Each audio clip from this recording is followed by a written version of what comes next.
ಇಲ್ಲಿ ನಡೆಯುತ್ತಿರುವಂಥ ಮಕ್ಕಳ ಗ್ರಾಮ ಸಭೆ.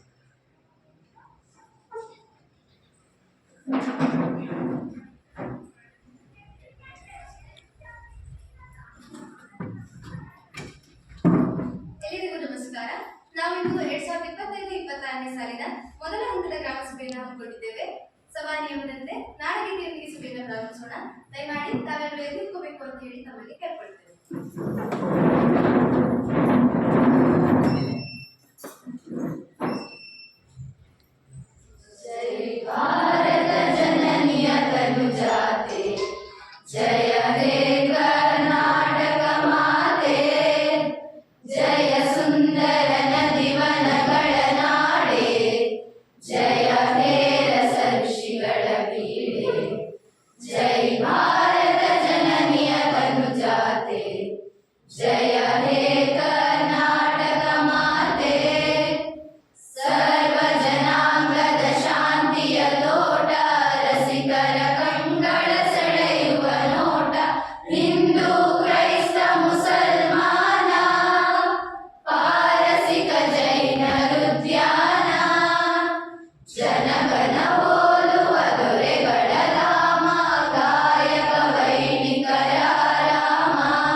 ಎಲ್ಲರಿಗೂ ಧನ್ಯವಾದಗಳು. ಈ ಒಂದು ಸಭೆಯ ಅಧ್ಯಕ್ಷತೆಯನ್ನ ನಮ್ಮ ಗ್ರಾಮ ಪಂಚಾಯತಿ ಅಧ್ಯಕ್ಷ ವಹಿಸಿಕೊಳ್ಬೇಕು ಅಂತ ಹೇಳಿ ಕೇಳ್ತಾ ಅವರಿಗೆ ನಿಮ್ಮೆಲ್ಲರ ಪರವಾಗಿ ಸ್ವಾಗತವನ್ನ ಕೊಡ್ತೇವೆ. ಹಾಗೆ ಈ ಸಭೆಯಲ್ಲಿ ಹಾಜರಿರುವಂತಹ ಸಭೆಯ ನೋಡಲ್ ಅಧಿಕಾರಿಯವರಿಗೆ ನಿಮ್ಮೆಲ್ಲರ ಪರವಾಗಿ ಸ್ವಾಗತವನ್ನ ಕೊಡ್ತೇವೆ. ಗ್ರಾಮ ಪಂಚಾಯತಿಯ ಉಪಾಧ್ಯಕ್ಷರಿಗೂ ಕೂಡ ನಿಮ್ಮೆಲ್ಲರ ಪರವಾಗಿ ಸ್ವಾಗತವನ್ನ ಕೊಡ್ತೇವೆ. ಹಾಗೆಯೇ ಗ್ರಾಮ ಪಂಚಾಯತಿ ಸಾಮಾಜಿಕ ನ್ಯಾಯ ಸ್ಥಾಯಿ ಸಮಿತಿಯ ಅಧ್ಯಕ್ಷರು ಹಾಗೂ ಇತರ ಎಲ್ಲ ಸದಸ್ಯರಿಗೂ ನಿಮ್ಮೆಲ್ಲರ ಪರವಾಗಿ ಸ್ವಾಗತವನ್ನು ಕೊಡ್ತೇವೆ. ಎಲ್ಲ ಇಲಾಖಾ ಅಧಿಕಾರಿಗಳಿಗೂ, ಮುಂಚೂಣಿ ಕಾರ್ಯಕರ್ತರು, ಪ್ರಾಥಮಿಕ ಆರೋಗ್ಯ ಸುರಕ್ಷಾಧಿಕಾರಿ, ಆಶಾ ಕಾರ್ಯಕರ್ತೆಯರಿಗೂ, ಸಂಜೀವಿನಿ ಒಕ್ಕೂಟದ ಪದಾಧಿಕಾರಿಗಳಿಗೂ, ಎಲ್ಲ ಸಂಘ ಸಂಸ್ಥೆಗಳ ಪದಾಧಿಕಾರಿಗಳಿಗೂ ಹಾಗೂ ಎಲ್ಲ ಶಾಲೆಗಳ STMC ಅಧ್ಯಕ್ಷರುಗಳಿಗೂ ನಿಮ್ಮೆಲ್ಲರ ಪರವಾಗಿ ಸ್ವಾಗತವನ್ನು ಕೊಡ್ತಿದ್ದೇನೆ. ಹಾಗೆಯೇ ಈ ಸಭೆಯ ಕೇಂದ್ರ ಬಿಂದುವಾದಂತಹ ಗ್ರಾಮಸ್ಥರಾದ ತಮ್ಮೆಲ್ಲರಿಗೂ ಸಹ ಸ್ವಾಗತವನ್ನು ಕೊಡ್ತೇನೆ. ಈ ಮೂಲಕ ಮಾನ್ಯ ಅಧ್ಯಕ್ಷರು ಸಭೆಯನ್ನು ನಡೆಸಿಕೊಡ್ಬೇಕು ಅಂತ ಹೇಳಿ ಕೇಳ್ಕೊಳ್ತೇನೆ. ಧನ್ಯವಾದ.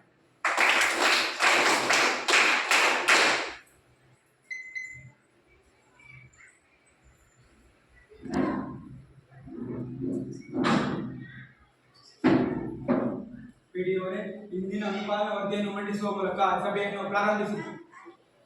ನಾವು ಹಿಂದಿನ ಸಭೆಯಲ್ಲಿ 2 ಶಾಲೆಯ ಕಾಂಪೌಂಡ್ ನಿರ್ಮಿಸಲಿಕ್ಕೆ, ಅಂಗನವಾಡಿ ಕಟ್ಟಡ ದುರಸ್ತಿ ಮಾಡಲಿಕ್ಕೆ, ಕೈಕೊಂಬ್ ಅಳವಡಿಸಲಿಕ್ಕೆ ಮತ್ತೆ ಆರೋಗ್ಯ ಶಿಬಿರವನ್ನು ಏರ್ಪಡಿಸಲಿಕ್ಕೆ ಪ್ರಸ್ತಾಪಿಸಿದ್ವಿ. ಆದರೆ ಕೇವಲ 1 ಶಾಲೆಯ ಕಾಂಪೌಂಡ್ ಮಾತ್ರ ನಿರ್ಮಾಣ ಆಗಿದೆ, ಕೈಕೊಂಬ್ ದುರಸ್ತಿ ಆಗಿದೆ. ಉಳಿದಂತಹ ಎಲ್ಲ ಕೆಲಸಗಳು ಬಾಕಿ ಇದೆ. ಇಲ್ಲಿ ಯಾವಾಗಲೂ ಬಾಕಿ ಇರುತ್ತದೆ. ನನ್ನ ಪಿಂಚಣಿ ಕುರಿತು ಇಂದಿನ ಸಭೆಯಲ್ಲಿ ಭರವಸೆ ನೀಡಲಾಯಿತು, ಆದರೆ ಅದು ಇದುವರೆಗೂ ಬಂದಿಲ್ಲ. ಅಮ್ಮ, ದಯವಿಟ್ಟು ಶಾಂತವಾಗಿರಿ. ಪಿಡಿಒ ಅವರು ಅನುಪಾಲನಾ ವರದಿಯನ್ನು ಮಂಡಿಸಲಿ, ಆಮೇಲೆ ನಿಮ್ಮ ಸಮಸ್ಯೆಯನ್ನು ಚರ್ಚಿಸೋಣ. ಪಿಡಿಒ ಅವರೇ, ಮುಂದುವರೆಸಿ. ಇನ್ನೊಂದು ಶಾಲೆ ಕಾಂಪೌಂಡ್ ನಿರ್ಮಾಣ ಕಾರ್ಯವನ್ನ ಮುಂದಿನ ತಿಂಗಳು ಪ್ರಾರಂಭಿಸುತ್ತೇವೆ. ಇನ್ನಿತರ ಕೆಲಸಗಳನ್ನೆಲ್ಲ ಈಗಾಗಲೇ ಕ್ರಿಯಾ ಯೋಜನೆಯಲ್ಲಿ ಸೇರಿಸಿದ್ದೀವಿ. ಇನ್ನು 2-3 ತಿಂಗಳಲ್ಲಿ ಪ್ರಾರಂಭಿಸಲಿಕ್ಕೆ ಗಮನಿಸುತ್ತೇವೆ. ಕಾರ್ಯದರ್ಶಿಗಳೇ, ಈ ಸಭೆಯಲ್ಲಿ ಎಷ್ಟು ಜನ ಹಾಜರಿದ್ದಾರೆ? ಹಾಜರಾತಿಯನ್ನು ಪಡೆದಿದ್ದೀರಾ ತಾನೇ? ನಡವಳಿ ದಾಖಲೆಯನ್ನು ಪ್ರಾರಂಭಿಸಿದ್ದೀರಾ? ಬಹುತೇಕ ಗ್ರಾಮಸ್ಥರು ಹಾಗೂ ಎಲ್ಲ ಇಲಾಖಾ ಅಧಿಕಾರಿಗಳು ಹಾಜರಾಗಿದ್ದಾರೆ. ಹಾಜರಾತಿಯನ್ನು ಒಲೆಯಲ್ಲಿ ಪಡೆದುಕೊಳ್ಳಲು ಪ್ರಾರಂಭಿಸಿದ್ದೇವೆ. ನಡುವಳಿಯನ್ನು DEO ಅವರು ಪಂಚತಂತ್ರದಲ್ಲಿ ದಾಖಲಿಸುತ್ತಿದ್ದಾರೆ. ಅಧ್ಯಕ್ಷರೇ, ಸರಿಯಾದ ಸಮಯಕ್ಕೆ ಗ್ರಂಥಾಲಯಗಳನ್ನು ತೆರೆಯುವುದಿಲ್ಲ. ಮಕ್ಕಳಿಗೆ ಅಧ್ಯಯನ ಮಾಡಲು ಸ್ಥಳ ಬೇಕು. ಗ್ರಂಥಾಲಯಗಳ ಬಳಿ ಸೌಲಭ್ಯಗಳು ಸಹ ಇಲ್ಲ. ಹೌದು, ನಮ್ಮ ಶಾಲೆಯ ತರಗತಿ ಕೊಠಡಿಗಳ ದುರಸ್ತಿ ಕೂಡ ಅಗತ್ಯವಿದೆ. ಕೊಠಡಿಗಳ ದುರಸ್ತಿಗಳ ಬಗ್ಗೆ ಈ ಹಿಂದೆ ಹಲವಾರು ಬಾರಿ ಪಂಚಾಯಿತಿಗೆ ಅರ್ಜಿಯನ್ನು ನೀಡಲಾಗಿತ್ತು, ಆದರೆ ಅಧ್ಯಕ್ಷರು ಇದುವರೆಗೂ ಕ್ರಮ ವಹಿಸಿರುವುದಿಲ್ಲ. ಗ್ರಂಥಾಲಯ ಮೇಲ್ವಿಚಾರಕರೇ, ಗ್ರಂಥಾಲಯವನ್ನು ಏಕೆ ಸರಿಯಾದ ಸಮಯಕ್ಕೆ ತೆಗೆಯುತ್ತಿಲ್ಲ? ಇಲ್ಲ ಅಧ್ಯಕ್ಷರೇ, ಗ್ರಂಥಾಲಯದ ಕೆಲಸದ ವೇಳೆ ಪ್ರಕಾರ ತೆಗೆದಿದ್ದೀವಿ. ಮಳೆ ಸಂದರ್ಭದಲ್ಲಿ ಸ್ವಲ್ಪ ವ್ಯತ್ಯಾಸ ಆಗಿರ್ಬೋದು ಅಷ್ಟೇ. ಮಳೆ ಕಾರಣದಿಂದ ಗ್ರಂಥಾಲಯವನ್ನು ಸರಿಯಾದ ಸಮಯಕ್ಕೆ ತೆಗೆಯಲಾಗುವುದಿಲ್ಲ. ಇನ್ನು ಮುಂದೆ ಹಾಗೆ ಆಗುವುದಿಲ್ಲ. ತಾವೆಲ್ಲರೂ ಗ್ರಂಥಾಲಯವನ್ನು ಸದುಪಯೋಗಪಡಿಸಿಕೊಳ್ಳುವಂತೆ ತಮ್ಮೆಲ್ಲರ ಹತ್ರ ಕೇಳಿಕೊಳ್ಳುತ್ತಿದ್ದೇನೆ. ಅಧ್ಯಕ್ಷರೇ, ಈಗಾಗಲೇ ಗ್ರಾಮಗಳಲ್ಲಿನ ಚರಂಡಿಗಳು ಮುಚ್ಚಿ ಹೋಗಿವೆ, ಕಸದ ರಾಶಿಗಳು ರಸ್ತೆಯಲ್ಲಿ ಗುಡ್ಡೆ ಆಗಿವೆ. ಗ್ರಾಮದ ಬಹುತೇಕ ಚರಂಡಿಗಳ ಕಸರನ್ನ ಈಗಾಗಲೇ ತೆಗೆದು ಸ್ವಚ್ಛಗೊಳಿಸಿದ್ದೀರಿ. ನಿಮ್ಮ ಭಾಗದ ಎಲ್ಲಾ ಚರಂಡಿಗಳನ್ನ ಸ್ವಚ್ಛಗೊಳಿಸಲಿಕ್ಕೆ ಮುಂದಿನ 2-3 ದಿನಗಳಲ್ಲಿ ಕ್ರಮ ವಹಿಸಿ. ಹೌದು, ನಮ್ಮ ಭಾಗದ ಚರಂಡಿಗಳನ್ನು ಸ್ವಚ್ಛಗೊಳಿಸಲಾಗಿದೆ. ಅಧ್ಯಕ್ಷರಿಗೂ ಹಾಗೂ ಗ್ರಾಮ ಪಂಚಾಯತ್ಗೆ ಧನ್ಯವಾದಗಳು. ಅಧ್ಯಕ್ಷರೇ, ರಕ್ತಹೀನ ಶಿಬಿರವನ್ನು ಆಯೋಜಿಸಬೇಕು. ಅನೇಕ ಹೆಣ್ಣು ಮಕ್ಕಳು ರಕ್ತಹೀನತೆಯಿಂದ ಬಳಲುತ್ತಿದ್ದಾರೆ. ಪಿಡಿಒರೇ, ಪ್ರಾಥಮಿಕ ಆರೋಗ್ಯ ಕೇಂದ್ರ ವೈದ್ಯಾಧಿಕಾರಿಯೊಂದಿಗೆ ಮಾತನಾಡಿ ಮುಂದಿನ ವಾರದಲ್ಲಿ ಶಿಬಿರವನ್ನು ಆಯೋಜಿಸಲು ಸೂಚನೆ ನೀಡಿ. ಆಯ್ತು ಅಧ್ಯಕ್ಷರೇ. ಅಧ್ಯಕ್ಷರೇ, ಮಕ್ಕಳ ಪೋಷಣೆಯನ್ನು ಹೆಚ್ಚಿಸಲು ನಾವು ಅಂಗನವಾಡಿಗಳ ಬಳಿ ಕೈತೋಟವನ್ನು ನಿರ್ಮಿಸಬೇಕೆಂದಿದ್ದೇವೆ. ಅದಕ್ಕೆ ಗ್ರಾಮ ಪಂಚಾಯತಿಯಿಂದ ಏನಾದರೂ ಅನುದಾನ ದೊರೆಯಬಹುದೇ? ಪಿಡಿಒರೇ, ಕೈತೋಟಕ್ಕೆ ಅನುದಾನ ನೀಡಬಹುದೇ? ಇಲ್ಲ ಅಧ್ಯಕ್ಷರೇ, ಬಾಲ ವಿಕಾಸ ಸಮಿತಿಯ ಸದಸ್ಯರು ಕೂಡಿ ಶ್ರಮದಾನದ ಮೂಲಕ ಕೈತೋಟವನ್ನು ನಿರ್ಮಿಸಿಕೊಳ್ಳಬಹುದು. ಕೈತೋಟ ನಿರ್ಮಾಣಕ್ಕೆ ಬೇಕಾದಂತಹ ಸಸಿಗಳನ್ನೆಲ್ಲ ನಮ್ಮ ಗ್ರಾಮ ಪಂಚಾಯತಿ ಸ್ವಂತ ಸಂಪನ್ಮೂಲದಿಂದ ಖರೀದಿಸಿಕೊಳ್ಳಬಹುದು. ಆದರೆ ನಿಯಮದ ಇತಿಮಿತಿಯಲ್ಲಿ ಬೇಕಾದ್ರೆ ಖರೀದಿಸಿಕೊಳ್ಳಬಹುದು. ಧನ್ಯವಾದಗಳು ಅಧ್ಯಕ್ಷರೇ. ನಾನು ಈ ವಿಷಯದ ಬಗ್ಗೆ ಮುಂದಿನ ತಿಂಗಳಲ್ಲಿ ನಡೆಯುವ ಬಾಲ ವಿಕಾಸ ಸಮಿತಿ ಸಭೆಯಲ್ಲಿ ಸದಸ್ಯರ ಗಮನಕ್ಕೆ ತರುತ್ತೇನೆ. ಅಧ್ಯಕ್ಷರೇ, ಯುವಕರಿಗೆ ಕ್ರೀಡಾ ಕಿಟ್ಗಳಿಲ್ಲ, ಆಟವಾಡಲು ಮೈದಾನಗಳಿಲ್ಲ. ಇದನ್ನು ನಿರ್ಲಕ್ಷಿಸಿದರೆ ಯುವಕರು ಮುಂದೆ ಕೆಟ್ಟ ಅಭ್ಯಾಸಗಳಿಗೆ ಬಲಿಯಾಗಬಹುದು. ಹೌದು, ನಮಗೆ ಗ್ರಂಥಾಲಯದಲ್ಲಿ ಕ್ರೀಡಾ ಕಿಟ್ ಹಾಗೂ ಇಂಟರ್ನೆಟ್ ಬೇಕು. ಶೇಕಡ 2ರ ಕ್ರೀಡಾ ಅನುದಾನದಲ್ಲಿ ಈಗಾಗಲೇ ಕ್ರೀಡಾ ಕಿಟ್ಗಳನ್ನು ಖರೀದಿಸಲಿಕ್ಕೆ ಕ್ರಮ ವಹಿಸಿದ್ದೀವಿ. ಆದಷ್ಟು ಬೇಗ ಗ್ರಂಥಾಲಯಗಳಿಗೆ ಕೂಡ ಸರಬರಾಜು ಮಾಡ್ತೀವಿ. ಧನ್ಯವಾದಗಳು ಅಧ್ಯಕ್ಷರೇ. ಮಾನ್ಯ ಅಧ್ಯಕ್ಷರೇ, ನನ್ನ ವಾರ್ಡ್ನಲ್ಲಿರುವ ಶಾಲೆ ಹತ್ತಿರ ಮದ್ಯದ ಅಂಗಡಿಯನ್ನು ಬೇರೆ ಕಡೆಗೆ ಸ್ಥಳಾಂತರಿಸಬೇಕು.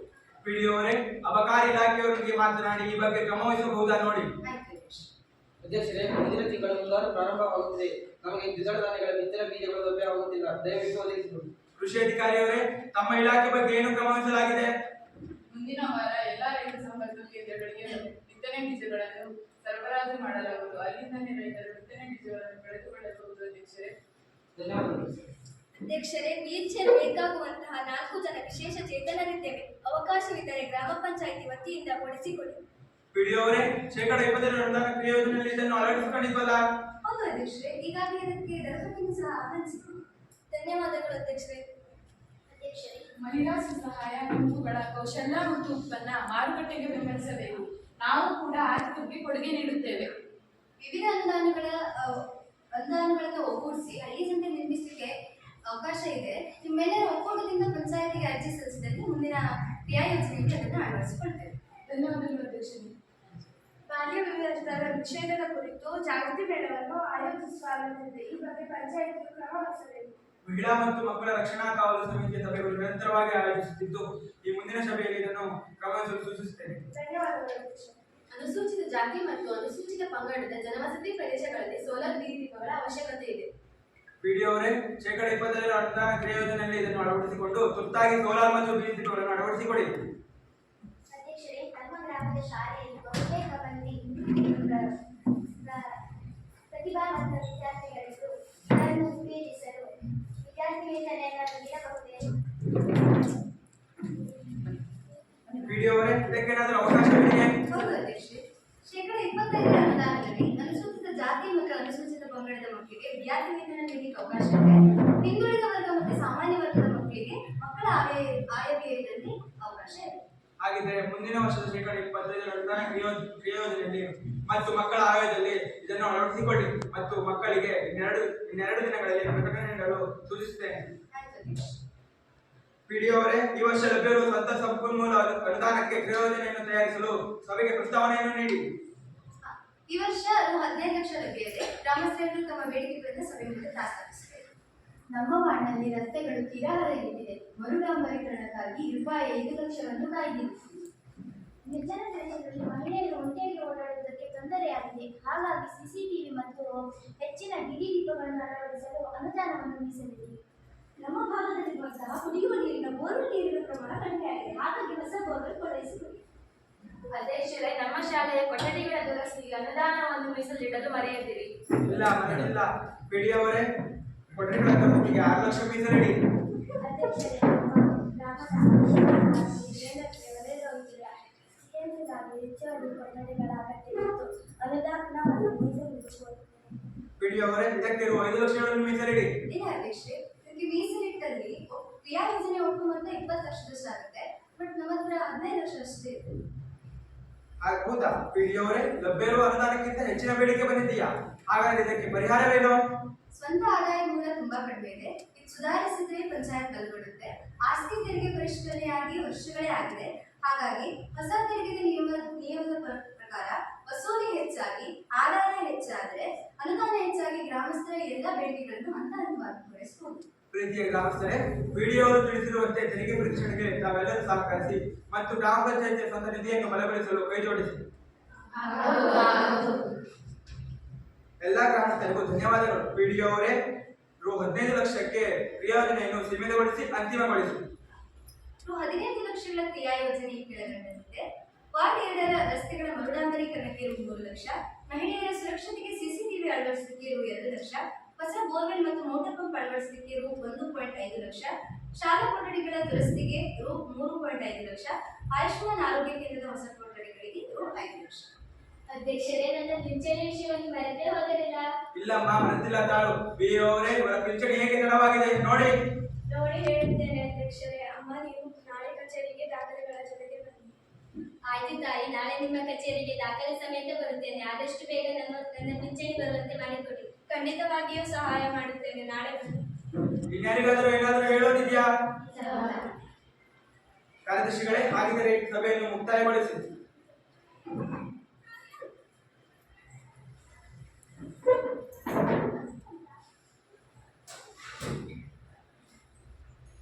ಆಯ್ತು ಅಧ್ಯಕ್ಷರೇ, ಸಭೆಯ ಅಧ್ಯಕ್ಷತೆಯನ್ನು ವಹಿಸಿಕೊಂಡಂತಹ ಮಾನ್ಯ ಅಧ್ಯಕ್ಷರಿಗೆ ತಮ್ಮೆಲ್ಲರ ಪರವಾಗಿ ಧನ್ಯವಾದಗಳನ್ನು ತಿಳಿಸುತ್ತೇನೆ.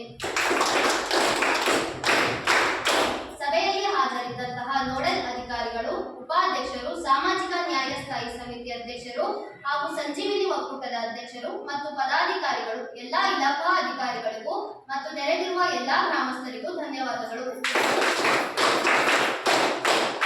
ರಾಷ್ಟ್ರಗೀತೆಯೊಂದಿಗೆ ಸದರಿ ಸಭೆಯನ್ನು ಮುಕ್ತಾಯಗೊಳಿಸೋಣ.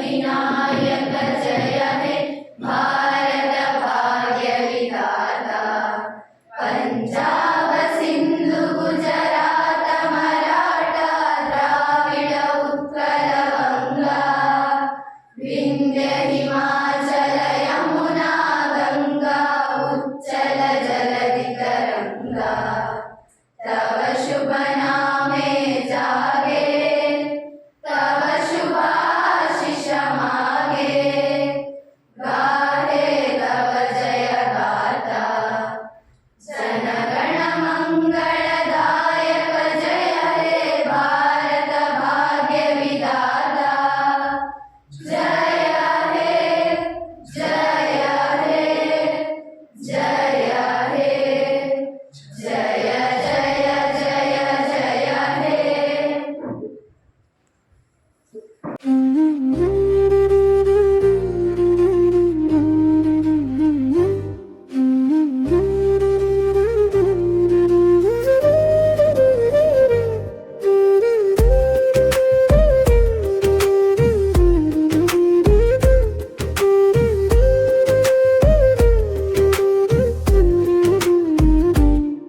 ಸಿರಿವಂತೆಯ ಮಡಿಲಲಿ ಹಸಿರಿನ ನಡುವೆ ಅರಳಿದೆ ಇಂದು ಹೊಸ ಆಶಯದ ಹೂವು. ಶಾಲೆಯ ಆವರಣದಲ್ಲಿ ಮಕ್ಕಳ ಸಭೆ ಮೂಡಿಸಿದೆ ನಾಳಿನ ಬದುಕಿಗೆ ಒಂದು ನೆವು. ಜವಾಬ್ದಾರಿಯ ಹೆಗಲ ಮೇಲೆ ಹೊತ್ತ ಪುಟಾಣಿಗಳು, ಪ್ರಶ್ನೆಗಳ ಬಾಣವ ಬಿಡುತ್ತಿದ್ದರು ಸಾಲಾಗಿ.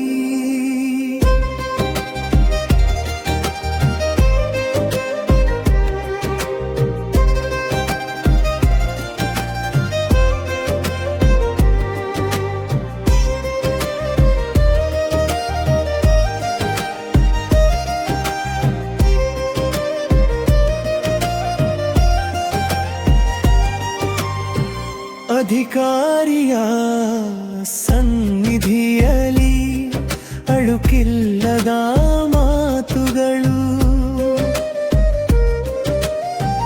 ಬಂದವು ಹೊರಗೆ